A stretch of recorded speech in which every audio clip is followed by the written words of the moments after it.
What is going on, guys? Another beautiful day out here in sunny Alabama. Got a big thing coming today. Not really a big thing. We're just kind of working on the Datsun today. I've had a little bit of an issue lately where the vehicle, when I'm driving, running about anything over 45 miles an hour, it kind of starts to spit and sputter. And at night, if we've got the lights on, it's even worse, and the lights kind of flicker. So we're just going to start throwing parts at it, figuring out. My first assessment is alternator. Alternator on this thing was fairly cheap, so we're gonna throw an alternator in there. If that doesn't work, we'll start going through the ignition system and checking everything else out. I do know it has a new battery, and then a couple other things we're doing. We're throwing some new grounds on there. Now the new ground wires were also fairly cheap. I'm all in it right now on this repair, about 60 bucks. It wasn't too terrible. I'm gonna put a new belt on, new alternator, new ground wires. And a new air filter because I know it doesn't have one, and the old one was extremely dirty. So we're gonna get started on the alternator. For this alternator, the belt is a part of the alternator, the fan clutch, and the crank. So what I'm gonna do is I'm gonna loosen up this bolt right here. That's the adjustment on the alternator. I'll go under it, break the bottom side of the bolt loose, push this alternator in, and then that'll allow that belt to come off of there. And I'm just gonna work it around the fan. I know some people would say, take the fan shroud off, take the fan clutch, fan off. It makes your world, a whole lot easier. However, I'm not going to do that. I don't feel like doing it. Everything's still kind of warm right now because I was just driving it this morning. So we're going to loosen that bolt and then loosen the bottom one and then get the alternator loose and get the belt off. You want to start, I usually take like the open end. I'm using a 9/16. It seems to fit on there fairly well. So I'm using open end, just kind of loosening it up just because I don't feel like getting any of my big tools out. I know I've got a ratchet wrench somewhere or a socket, but this is going fairly well, and I think I can even get my hand. Yep, it's now and loose.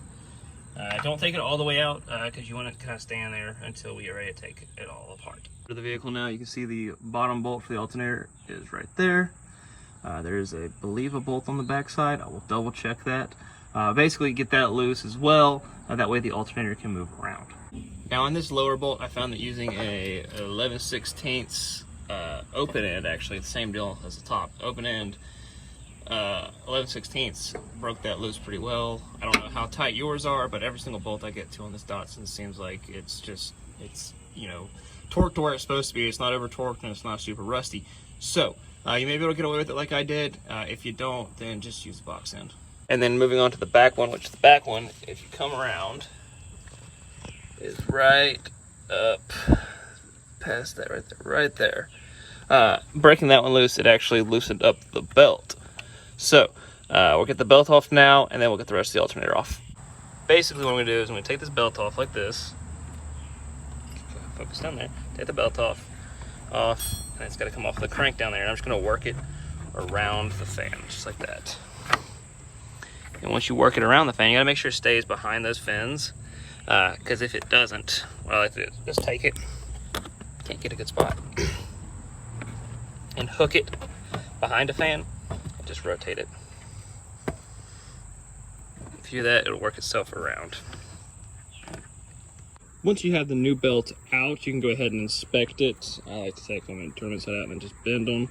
This one doesn't look like it's in bad shape, but I did already purchase a new one. It was like $2 for me. So I'm just gonna get rid of this one. The alternator, there's gonna be two plugs on the back side. You're gonna come in from down here. You'll see one right there. That needs to be, that bolt right there needs to be unbolted. And then there's a clip on the back side that plugs in. And that one is, okay, there's another bolt back there actually. And then a clip right there. So bolt, clip, bolt. Those look like they're about 8 millimeters. Should be fairly easy to get to from this side, or maybe even under it. And then take out the rest of the bolts and the alternator will come out. All right, now at this point, I've got all 3 bolts to the alternator loose. I've got every plug on the back undone. The alternator is still sitting in the bracket down there, so I'm just gonna take something to kind of whack it out.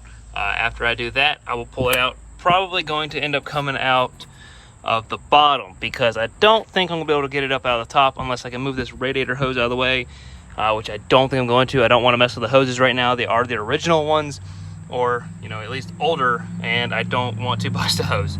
So we're gonna try. I might end up having to take this bracket right here off and move this up out of the way because that looks like it might be the best shot. It's actually weird. It's got 5 screws rather than nuts of any sort, or bolts rather. Just 5 Phillips head screws. I use the number 3 on them, it doesn't actually have 5. It has 3 itself. Actually, there's 6 here. So anyway, I took 3 out of this right here because I got to check the grounds and everything like that because I want to make sure everything's good. So I took those out. Then there's going to be one there, and one right there, which are on this. It's there. Then I just undid the vacuum hoses and unplugged the switch and pulled it out of the way, and now I can get the alternator right out of the top. And on these older vehicles, you really want to make sure when you start pulling these things out to not let, like the alternator catch on any kind of hosing or wiring or anything like that. Just because if you're like me, this is actually my current daily driver while my Honda Civic is being worked on. So you really don't want to mess anything up and cause yourself to not be able to replace anything, or be missing a part and not be able to drive the vehicle. So just be careful pulling it out, especially on older vehicles. You don't want to tear anything up. All right, guys, and good practice is before you start trying to put anything in there, line both parts up, your old one versus your new one. Compare, make sure everything lines up perfectly. So I can see there's mount there, mount there, mount there. Same deal over here. Then we're gonna flip it over and verify on the back that everything's the same. Got the battery. We've got the plug and the plug, and then the ground goes in right there.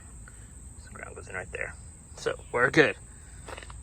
Now at this point, you're just gonna reverse the process, put the alternator back in, put all the bolts in, hook up all the wiring, put the belt on, tighten it all up, and you're good to go. I have all 3 bolts in the alternator, and then as well as that, if you come into the back right here, you can see I've got all the bolts back here hooked up, as well as the, if I can get to it, the upper clip right there. Everything is hooked up where it's supposed to be. What I'm gonna do now is get the belt in, same deal as before, go around the fan, put it around all 3 pulleys. Then I'm gonna use a tire spoon actually to put it behind there and wedge it forward to get the tension on that, and I'll tighten it up.